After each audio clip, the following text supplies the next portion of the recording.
kalian dalam 30 menit ke depan. Dengan saya sendiri, Reza Nurifai, dan juga rekan saya, yang Sifat. Sebelumnya kita akan membahas bagaimana kabar kalian dan juga kabar kami semua. Bagaimana kabarnya Ale? Alhamdulillah baik, Reza. Dan sendiri gimana kabarnya? Alhamdulillah baik, sehat walafiat. Semoga pemirsa di sana juga yang sedang menonton dalam keadaan sehat dan juga jasmani dan rohaninya sehat. Oh iya, Reza. Selama 30 menit ke depan kita bakal ngapain aja sih?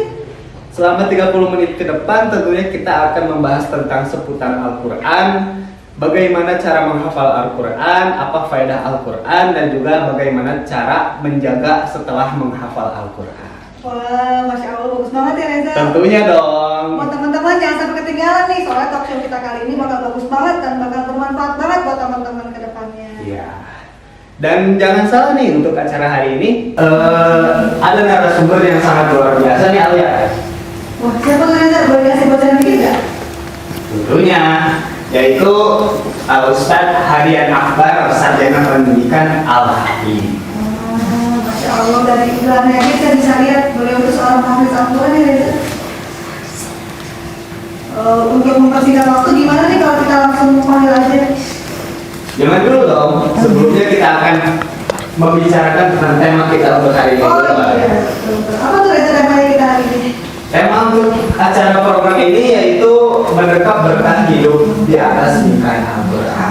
Masya Allah, teman-teman, ini tema kita kali ini berat banget ya. Ya, banget. Soalnya sekarang banyak banget yang hafid Al-Quran juga kan di sini ya. Iya, untuk para hafidoh, cocok banget nih untuk melihat acara ini. Iya betul Reza. Buat mempersingkat waktu, langsung aja deh kita panggil aja Reza daripada kita kelamaan berbicara biar kita lebih leluasa gitu buat ngobrol sama bintang tamu kita kali ini. Iya. Untuk narasumber kita panggil saja ya. Iya. Untuk narasumber Al-Ustadz Hadian Akbar, sepeda Al-Hafid, dipersilakan. Baik sahabat Qurani, sekarang kita sudah kedatangan narasumber kita, yaitu Al-Ustadz Hadian Akbar yang sudah duduk di antara kita semua. Bagaimana kabarnya? Alhamdulillah sehat. Alhamdulillah. Alhamdulillah. Pasti pemirsa pada penasaran nih bagaimana perjuangan beliau, asal-usul beliau, biografi beliau, ya kan? Ustadz, maaf nih, mau nanya-nanya, bagaimana kesibukan Ustadz dulunya sehingga Ustadz ingin menghafal Al-Quran gitu?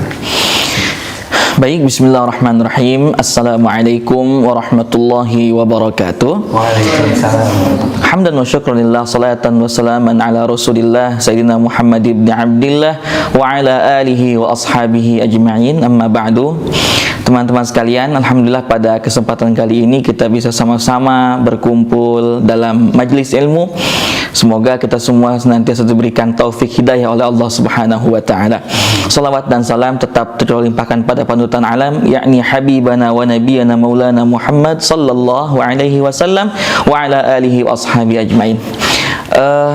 Senang sekali, bahagia sekali siang hari ini saya bisa menemani semuanya dan bisa berbincang-bincang bersama teman-teman sekalian. Semoga pertemuan kita ini banyak manfaat dan banyak mengandung hikmah. Terkait pertanyaan tadi ditanyakan oleh moderator kita atau pembawa acara kita, kesibukan saya memang pada awalnya sebenarnya bukan di bidang Quran, walaupun sejak kecil saya sudah senang dan cinta terhadap Quran. Namun ketika usia SD saya lebih sibuk waktu itu mengikuti lomba menyanyi, sampai alhamdulillah tingkat provinsi Jawa Barat waktu itu. Dan setelah lulus SD barulah saya mulai untuk menghafal Al-Quran secara serius dan lebih fokus di pondok pesantren Al-Quran Al-Falah 2 Nagreg. Apa sih motivasi untuk bisa membangkit, untuk bisa menghafal Al-Quran itu, motivasinya apa? Banyak orang yang bertanya motivasi seorang hadiah untuk menghafal Quran itu apa sih? Mungkin untuk motivasi duniawinya saya hanya ingin bukan ingin meraih ketenaran atau kejuaraan di mana-mana. Sebenarnya untuk motivasi dunianya saya ingin bermanfaat untuk banyak orang, bisa mengajarkan Al-Quran kepada banyak orang. Itu motivasi dunia. Untuk motivasi akhiratnya, saya alhamdulillah diberikan kedua orang tua yang begitu luar biasa, membersamai saya sejak saya lahir sampai saat ini. Tentunya perjuangan mereka sangat besar untuk kehidupan saya. Saya nggak bisa memberikan apa-apa, nggak bisa memberikan kebahagiaan apapun untuk mereka. Akan tetapi saya berniat dengan Quran inilah, insya Allah saya akan membahagiakan mereka di dunia terlebih di akhirat nanti. Masya Allah. Oh ya Ustaz, apa saja sih perbedaan yang Ustaz rasakan sebelum dan sesudah menjadi penghafal Al-Quran? Oke. Tentu perbedaannya kalau diceritakan di sini sangat banyak, sangatlah banyak. Namun perbedaan yang saya rasakan sebelum dan sudah menghafal Quran, jika dulu sebelum menghafal Quran mungkin saya menangkap ilmu pelajaran itu agak susah dan agak lama, alhamdulillah biidznillah biqudratillah wa biquwatillah, setelah menghafal Quran rasanya lebih mudah untuk menyerap ilmu, untuk memahami berbagai macam ilmu. Itu yang pertama. Yang kedua, tentang rezeki ya. Rezeki itu kan bukan berarti materi dan uang saja. Rezeki ya istilahnya bisa keliling dunia kesana kemari, itu kan rezeki juga. Nah, itu adalah harapan saya waktu itu. Saya ingin keliling-keliling dunia dengan Al-Quran. Alhamdulillah sebelum menghafal Quran nggak bisa kesana kemari, tapi setelah hafal Quran Allah berikan itu semua cuma-cuma gratis, bisa keliling dunia, terkhusus keliling Indonesia dengan Quran. Kalau boleh tahu, udah ke negara mana aja ya? Saya pernah diundang di kerajaan Malaysia waktu itu untuk membacakan Quran. Terus juga beberapa pondok pesantren di Malaysia, pernah juga sampai mengikuti musabaqah di Kuwait dan di Iran. Alhamdulillah. Alhamdulillah. Nah, sahabat Qurani, dengan Al-Quran kita tidak perlu memikirkan dunia yang akan menghambat kita, bahkan dunia itu akan menafkahi kita. Jadi jangan khawatir dengan Al-Quran. Oh ya Ustadz, bagaimana sih caranya bisa cepat dan tepat dalam menghafal Al-Quran kan? Baik. Alhamdulillah sedikit mengulas. Saya itu dulu menghafal Quran mempunyai prinsip dan target. Prinsip dan target saya bukan cepat menghafal Quran, akan tetapi bagaimana hafalan Quran yang ada dalam ingatan dan hati kita ini bukan hanya sekedar hafal, tapi bagaimana kita berusaha untuk hafal kita ini agar bisa melekat dan kuat hafalan. Sebab percuma ketika kita punya hafalan, cepat menghafalnya, tapi ternyata hafalannya cepat lupa. Makanya saya punya rumus dalam menghafal Quran. Cepat menghafalnya, cepat bacanya, cepat juga lupanya. Akan tetapi kalau kita lambat bacanya, agak lambat memang menghafalnya, namun punya hafalan yang cukup kuat. Nah itu mungkin cara saya untuk menghafal Quran adalah bukan cepat, akan tetapi bagaimana supaya hafalan ini melekat. Tentunya dengan cara memang menghafal setiap hari, pagi, siang, sore sampai dengan malam. Bahkan dulu saya ketika menghafal Quran itu sampai kadang-kadang lupa makan, lupa minum, lupa tidur demi Al-Quran ya. Oleh karena itu terus setiap hari istiqomah. Kuncinya kalau ingin menghafal Quran, ingin hafal Quran, sering ngaji. Ingin lancar hafalan Quran, terus baca Qurannya. Nanti lama-lama karena terbiasa hafalannya bisa lancar. Apa tadi kuncinya ya? Harus Kuat menghafal Quran. Apa tadi kuncinya? Dan lupa. Ya, hafal Quran itu yang penting kuat. Jadi cepat menghafalnya, cepat lupanya. Ya, kalau menghafalnya lambat menghafalnya, lambat bacanya, kuat hafalannya. Nah itu. Kalau istilah bahasa Jawanya itu alon-alon tapi kelakon. Nah begitu. Insyaallah.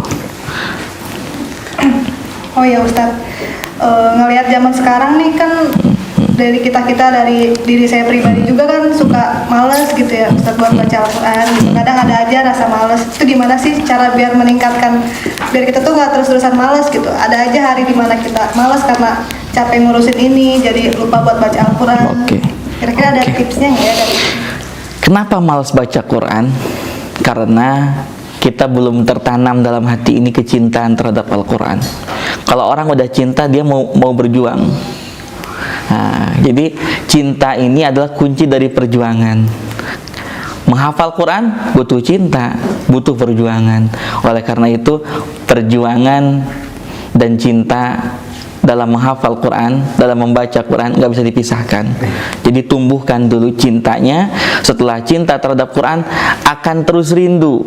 Namanya cinta pasti akan merindukan siapa atau apa yang ia cintai. Dengan rindu, akhirnya apa? Akan terus mengejar bagaimana supaya waktunya ini lebih intens dengan apa yang ia cintai. Di sini adalah Al-Quran. Oleh karena itu tumbuhkan cinta, nanti dari situ punya rasa rindu. Dengan rindu inilah kita akan terus menerus rindu, waktu-waktu kita diisi dengan bacaan-bacaan Al-Quran, kalamullah. Betul banget Reza, kalau misalkan kita sudah mencintai sesuatu hal, pasti kita bakal berjuang buat itu ya Reza. Tentunya harus dengan cinta. Emang harus awal itu harus cinta. Timbulnya cinta ada rindu bertemu. Masya Allah. Bertemu, kalau dalam bahasa Al-Quran bertemu itu yaitu ya menghafal lagi, bertemu Al-Quran lagi, seperti itu. Berarti intinya kita harus cinta terhadap Al-Quran, nanti kita bakal rindu Al-Quran. Jadi kalau misalkan kita sehari nggak baca Al-Quran, kita ada rasa Rindu. Iya. ada rasa yang kurang gitu. Betul. Masya Allah. Maka tanamin dalam diri kita buat selalu cinta sama Al-Quran gitu ya teman-teman, pesannya. Masya Allah. Gimana sih ya dengan kasus orang-orang atau anak-anak yang sulit tuh menghafal Al-Quran? Itu alasannya kenapa ya? Kemungkinan besar pada kenyataan yang khususnya saya lihat di lapangan, saya alami di pondok-pondok pesantren ataupun di rumah orang tua yang memiliki anak-anak kecil. Kenapa mereka ini malas menghafal Quran? Jangan menghafal Quran, kadang-kadang buat bawa Quran itu rasanya lebih berat daripada bawa handphonenya. Nah, itu mungkin ya itulah salah satu penyebabnya. Handphone inilah yang mengganggu. Sekarang anak-anak kecil ini 2-3 tahun sudah pandai memainkan handphone, tapi 2-3 tahun belum tentu dia pintar baca Quran. Nah, sedangkan anak-anak dulu itu karena belum ada handphone, belum ada sosial media, justru mereka lebih kenal lebih dulu daripada handphonenya, itu Qurannya. Sampai sekarang anak sekarang ini bangun tidur bukan nyari Quran. Kalau saya dulu bangun tidur sama teman-teman, anak-anak kecil dulu nyari Quran, baca Quran. Ba'da maghrib ke masjid baca Quran, ngaji Quran, bertemu dengan guru, ya kita talaki sama guru. Anak-anak sekarang ba'da subuh yang dicarinya sambil sarapan mainan handphone. Ba'da maghrib ya malas ngaji karena handphone, buka Facebook, buka Instagram, WhatsApp, main TikTok. Anak sekarang. Oleh karena itu inilah yang menjadi satu problem yang mesti kita hadapi sekarang. Oleh karena itu kembalikan dunia mereka seperti dulu dengan cara di usia balita sampai kanak-kanak mereka jangan dulu dikenalkan dengan handphone, tapi kenalkan dulu dengan Quran. Dulu syarat saya megang handphone itu syaratnya 30 juz. 30 juz hafal Quran, kata orang tua dikasih handphone. Belum 30 juz nggak dikasih. Nah, itu menjadi pecutan untuk saya waktu itu. Bukan berarti saya menghafal Quran karena handphone. Nah, memang awalnya mungkin ada kesana, tapi lama-lama kalau sudah menikmati handphone itu lupa. Bukan lagi niat karena handphone, bukan kenapa apa, tapi akhirnya nanti lillahi ta'ala. Allah. Handphonenya jadi bonus lah. Handphonenya jadi bonus. Masya Allah. Berarti itu dari didikan orang tua juga ya Ustaz? Orang tua berpengaruh. Iya betul, karena zaman sekarang juga orang tua tuh kalau anak nangis dikasihnya handphone. Iya. Gitu. Ya baik, untuk sahabat Qurani, begitulah ketika waktu kecil kita jarang megang handphone. Apakah kalian kuat? Alia kuat? Tidak. Kayaknya sekarang lebih anak-anak tuh lebih baik nggak kebawa duit daripada nggak bawa handphone. Iya, kebanyakan. kebanyakan. Karena bisa bayar lewat handphone kan sekarang. Dan sekarang juga kayaknya lebih baik nggak jajan daripada nggak punya kuota. Betul. Betul sekali. Merasa tersindir ya Reza. Oh iya nih Ustadz Hadian, kan dulu juga saya ada rasa pingin menghafal Al-Quran waktu di pesantren. Sampai-sampai saya membeli Quran yang ukurannya kecil, terus 5 juz 5 juz. Oke, sip. Tapi di tengah-tengah di situ saya males. Gak ada target lah, masih bingung targetnya. Nah dulu Ustadz Hadian, adakah sehari target berapa? Oke. Apa selama hafal Al-Quran itu berapa tahun? Baik. Saya itu menghafal, dikatakan oleh kalangan penghafal Quran, Hadian ini menghafal tidak cepat, tidak lambat, standar. 3,5 tahun selesai waktu itu. Targetnya sehari nambah itu lebih sedikit daripada ngulang. Kalau sehari setoran ngulangnya 2 lembar atau 4 halaman, berarti nambahnya cukup 2 halaman atau mungkin 1 halaman. Kenapa begitu? Karena saya punya prinsip begini.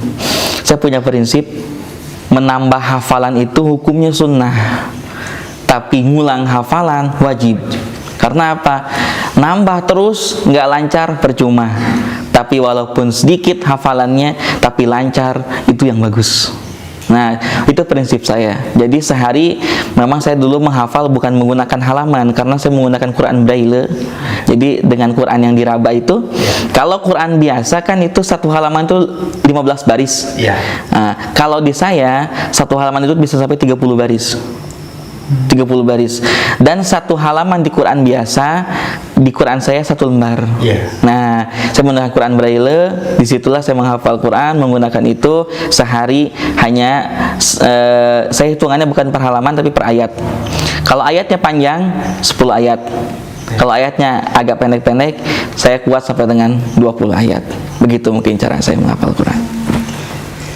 Oke, baik teman-teman sahabat Qurani, untuk perbincangan selanjutnya kita akan lanjutkan setelah berikut ini.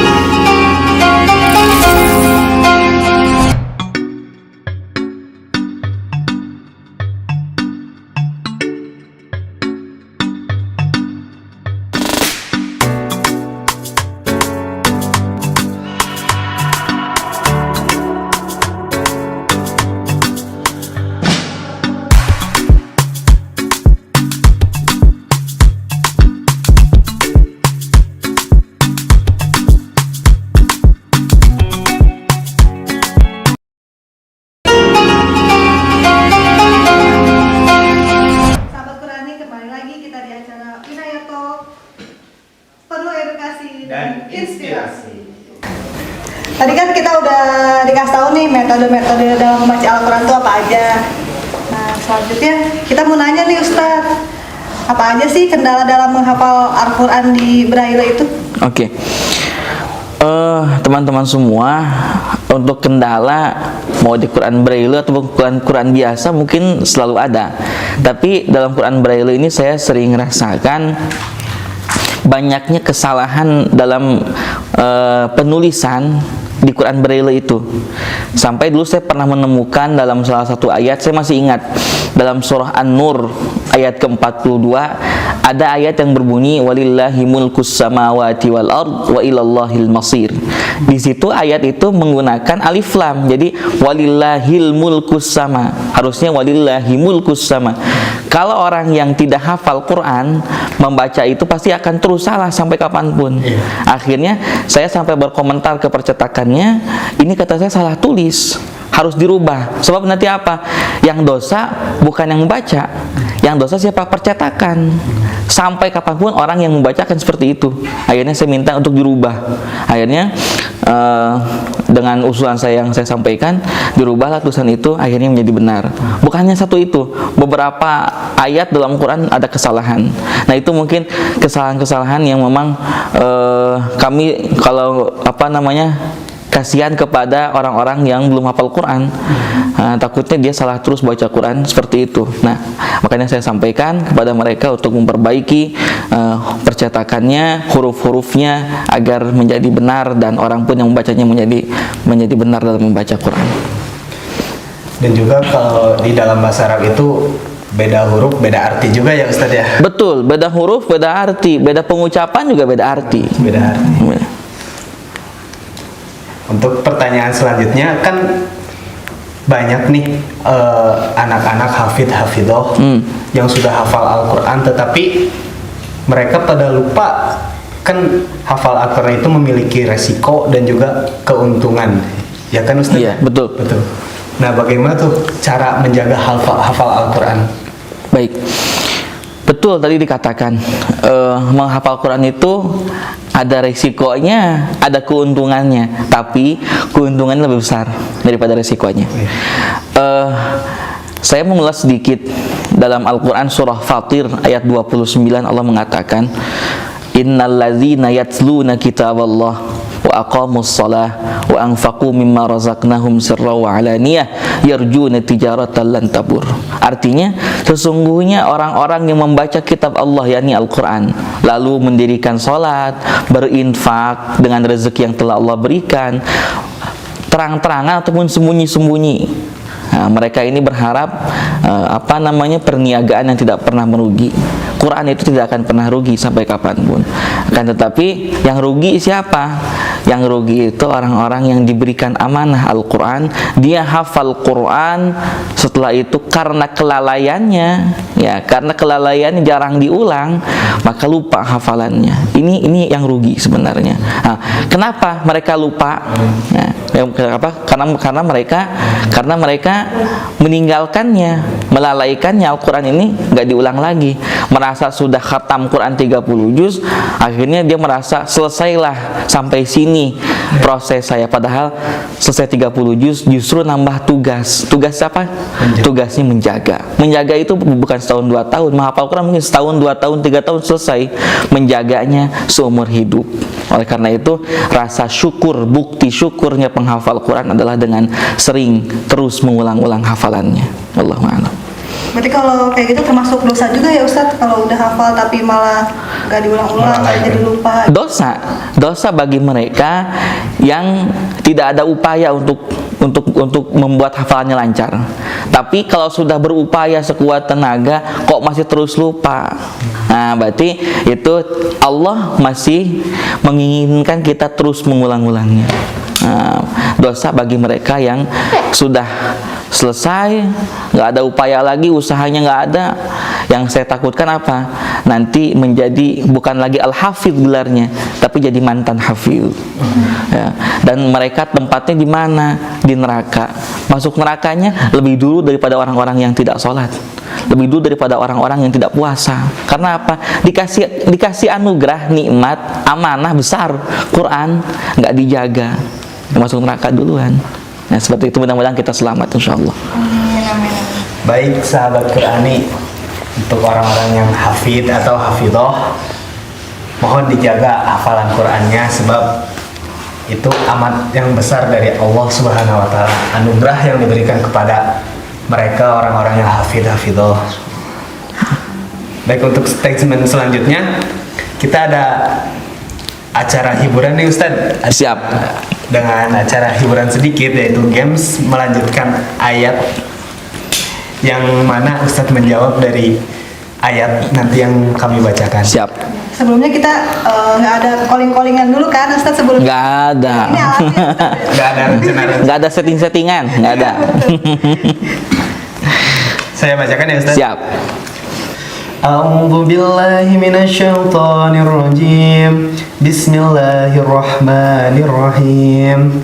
Fa in tawallaitum fama sa'altukum min ajr in ajriya illa 'ala Allahi wa umirtu an akuna minal muslimin. A'udzu billahi minasyaitonir rajim. Bismillahirrahmanirrahim. فإن توليتم فما سألتكم من أجر إن أجري إلا على الله وأمرت أن أكون من المسلمين فكذبوه فنجيناه ومن معه في الفلك وجعلناهم خلائف وأغرقنا الذين كذبوا بآياتنا فانظر كيف كان عاقبة المنذرين. Masya Allah, Allahumma rahmna bil Quran. Oke, sahabat Qurani, kita break dulu untuk challenge dan game ini selesai. Jangan kemana-mana, tetap di acara kita Winaya Talk Show.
Alhamdulillah teman-teman, kita udah masuk ke segmen terakhir. Kita udah menjalani dari awal sampai akhir dan berjalan dengan lancar acaranya. Kita masih di acara Winaya Talk Show, Penuh edukasi dan inspirasi. Semoga teman-teman masih semangat buat ikut talk show kita kali ini. Dan kita punya pertanyaan terakhir nih Ustadz. Ustadz, ada nggak sih pesan dan harapan Ustadz untuk pemirsa, khususnya para generasi muda saat ini? Baik, di segmen terakhir ini saya akan ingin sampaikan untuk teman-teman semua yang baru mulai menghafal Quran atau mungkin baru mempelajari Quran atau baru mulai belajar untuk mencintai Al-Quran. Pesan saya, Quran itu fungsinya sebagai 3 hal. Yang pertama, dimanapun Quran dibaca, dimanapun Quran dihafalkan, fungsi pertama, Quran pasti yanfa'. Quran itu pasti memberikan manfaat untuk pembacanya, untuk yang mendengarkannya, ataupun untuk yang siapapun yang berinteraksi dengan Al-Quran. Yang kedua, selain yanfa', Quran pun yashfa'. Quran beri syafaat bagi siapapun yang mempelajarinya, membacanya, bahkan menghafalkannya. Yang terakhir, Quran adalah yarfa'. Siapapun yang memegang Quran, yang menghafal Quran, membaca Quran, pasti yarfa', diangkat derajatnya oleh Allah setinggi-tingginya di dunia, terlebih di akhirat nanti. Oleh karena itu, saya secara pribadi mengajak semuanya teman-teman, yuk kita sama-sama untuk belajar Quran, dari mulai membacanya sampai dengan menghafalkannya. Kita tambah koleksi hafalan Quran kita agar kita mendapatkan 3 hal yang tadi. Quran memberikan manfaat, Quran memberikan syafaat, dan Quran mengangkat derajat kita di dunia dan di akhirat kelak. Amin ya Allah. Amin. Ya Rabbal Alamin. Baik pemirsa sahabat Qurani, untuk acara paling terakhir ada sedikit hadiah dari Ahadian, yaitu lantunan suara emasnya, suara yang merdunya bagi kita semua, beberapa ayat dari Ahadian. Bisa? Insya Allah. Silahkan. Baik, ya, teman-teman semua, kalau tadi ketika di segmen kedua saya diuji, dites hafalannya oleh MC kita, ya, dengan menggunakan cara baca Quran dengan lagu murattal. Sedangkan untuk tahapan belajar Quran itu ada beberapa tahapan, ada mulai dari tahajji, ada mu'allam, ada murattal, dan tingkatan tertinggi adalah mujawwad yang menggunakan 7 lagu yang kita kenal, ada Bahyati, ada Soba, ada Hijaz, ada Nahawan, ada Rash, ada Sika, dan ada Jiharka. Insyaallah berikut ini hadiah untuk teman-teman semua, bacaan Quran dengan cara menjawab. A'udzu billahi minasy syaithanir rajim.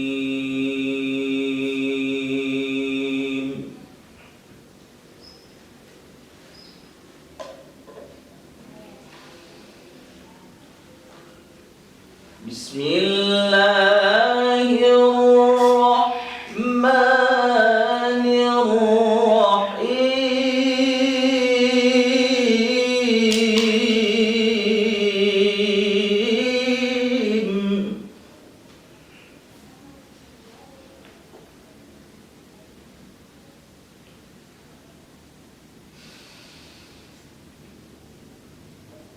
Inna hadzal Qur'ana yahdi lillati hiya aqwam wa yubashshirul mu'minin.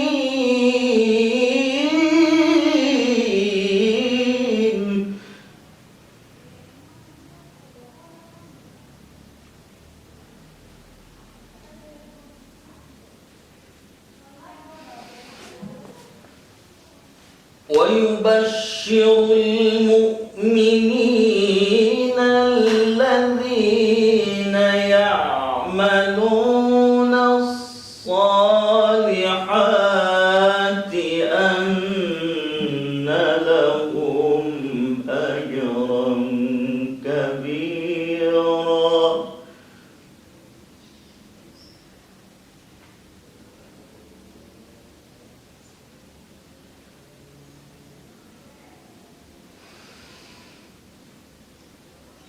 إن هذا القرآن يهدي للتي هي أقوم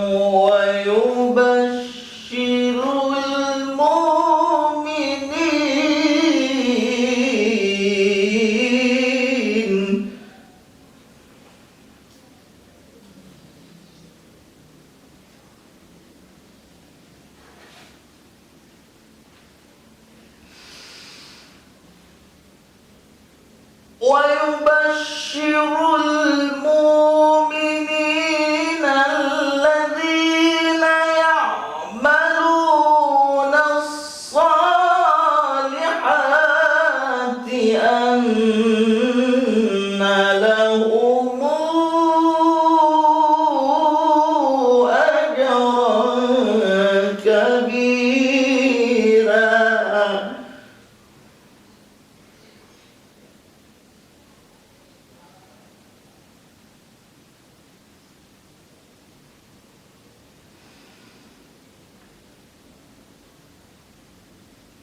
وأن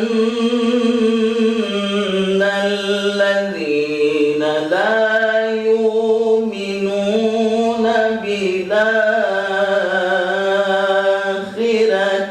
أعتدنا لهم عذابا أليما.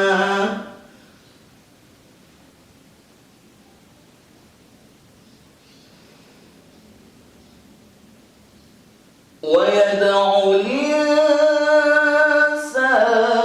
بالشر دعاءه بالخير.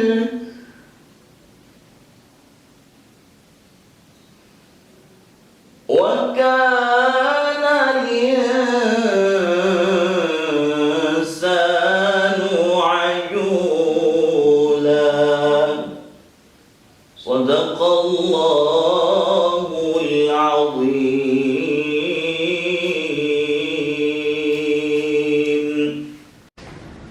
Masya Allah teman-teman, kita udah ngedengerin lantunan ayat suci Al-Quran yang dibacakan oleh Ustadz Hadian, dan alhamdulillah nyaman di hati juga buat kedengarannya gitu ya teman-teman, gitu kan Reza? Iya. Dan juga ada jadi dari segmen 1 dan sampai segmen yang sekarang yang terakhir, kita bisa simpulkan bahwa ketika kita ingin menghafal Al-Quran, kita harus tanamkan dalam diri kita harus cinta terhadap Al-Quran gitu, supaya kita bisa terus dan ingin membaca Al-Quran setiap harinya gitu. Dan juga tadi apa yang disampaikan oleh Ustadz Al-Hadian, Al-Hafidh, memiliki 3 manfaat atau keuntungan, yaitu yang fa, yarfa, dan juga yasfa. Yang fa yang artinya bermanfaat bagi kita semua, baik diri sendiri dan juga orang tua dan juga masyarakat, dan juga yasfa sangat memberi syafaat Al-Quran itu, dan juga yarfa mengangkat derajat kita kepada Allah Subhanahu wa Ta'ala. Terima kasih Ustadz Al-Hadian atas kehadirannya sebagai narasumber mengisi waktunya. Dan terima kasih juga buat teman-teman yang udah bisa mengikuti talkshow kita kali ini. Mungkin kita cukupkan program acara pada hari ini dengan saya Reza Nurifai dan saya Alia Aulia Nursifa dan juga beliau Al-Ustadz Hadian Ahmad Akbar Al-Hafidh. Izin pamit. Wassalamualaikum warahmatullahi wabarakatuh. Sampai jumpa.